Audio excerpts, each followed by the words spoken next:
Yesus. Semangat pagi. Bertemu kembali di channel Rionando Butar-Butar dalam khotbah 5 menit aja toko 5 untuk renungan harian. Renungan pada hari ini saya ambil dari kitab Yakobus pasal yang pertama ayat yang ke-27. Demikian kesaksian firman Tuhan. Ibadah yang murni dan yang tak bercacat di hadapan Allah Bapa kita ialah mengunjungi yatim piatu dan janda-janda dalam kesusahan mereka dan menjaga supaya dirinya sendiri tidak dicemarkan oleh dunia. Ibadah yang murni. Ibu, bapak, saudara terkasih dalam nama Tuhan kita Yesus, dalam pemikiran kita sebagai awam, kita mengetahui bahwa yang disebut beribadah adalah ketika kita bersekutu 2-3 orang percaya dalam suatu ibadah, maka itu yang disebut ibadah. Ketika kita berkumpul memuji memuliakan Allah, kita mendengarkan firman Tuhan, ada firman yang disampaikan, itu sudah kita sebut beribadah. Ketika kita berdoa secara pribadi dalam saat teduh, itu sudah kita sebut beribadah. Lantas ibadah yang dimaksud oleh Yakobus dalam nats ini apa dan bagaimana, sehingga kita bisa semakin memahami, tidak hanya dalam pemahaman sempit yang kita ketahui, hanya dalam bentuk persekutuan yang disebut beribadah, namun dalam arti yang luas, namun dalam pengertian yang lebih mendalam, yang lebih rohani dari yang namanya beribadah, yang lebih mengena dari praktek hidup yang disebut dengan beribadah. Yang pertama kita bisa lihat di dalam nats ini dikatakan ibadah yang murni itu berarti mengingatkan kepada kita bahwa ibadah yang murni adalah ibadah yang tak bercacat. Yang tak bercacat di hadapan Allah. Ibadah yang tidak bercacat yang artinya penuh dengan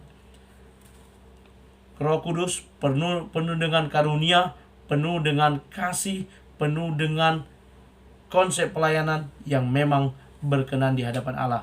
Memang sangat subjektif jika kita mengatakan bahwa ibadah yang bagaimana yang berkenan di hadapan Allah, karena yang menilai ibadah yang berkenan kepada Allah adalah Allah sendirilah yang menjadi hakimnya.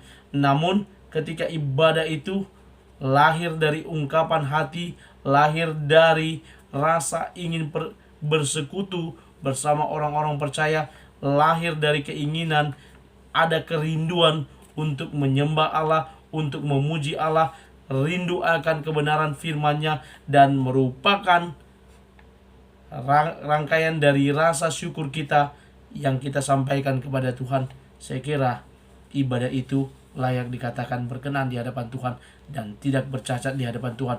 Yang pasti tidak ada di sana gontok-gontokan, tidak ada di sana gap antara pendukung yang satu, pendukung pendeta yang ini, pendukung penatua yang ini, tidak ada di sana. Yang namanya ibadah yang tidak bercacat adalah ibadah yang seperti saya maksudkan tadi. Lalu yang kedua yang dikatakan di sini ibadah yang murni itu ibadah yang bagaimana? Ibadah yang murni yakni mengunjungi orang-orang yang susah. Siapa mereka orang-orang yang susah? Dikatakan di sini yakni yatim piatu dan janda-janda di dalam kesusahan mereka.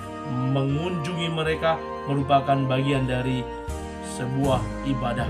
Dan ketika kita lihat saat ini bagaimana banyaknya orang yang memilih untuk beribadah bersama-sama dengan orang-orang yatim piatu dan janda-janda. Karena apa?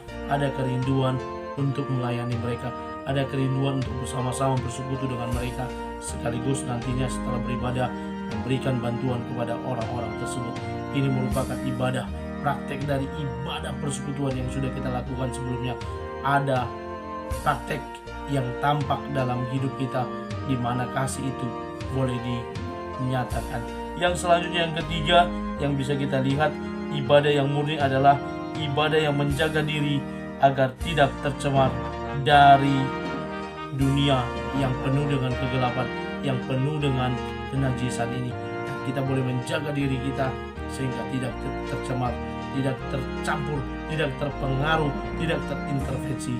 Tokoh-tokoh Alkitab tidak terpengaruh dengan dunia yang gelap ini, seperti Nuh, Abraham, Yusuf. Mereka tidak terpengaruh dengan dunia ini. Mereka tetap dengan iman percaya mereka kepada Tuhan. Mereka tetap teguh dengan apa yang mereka percayakan.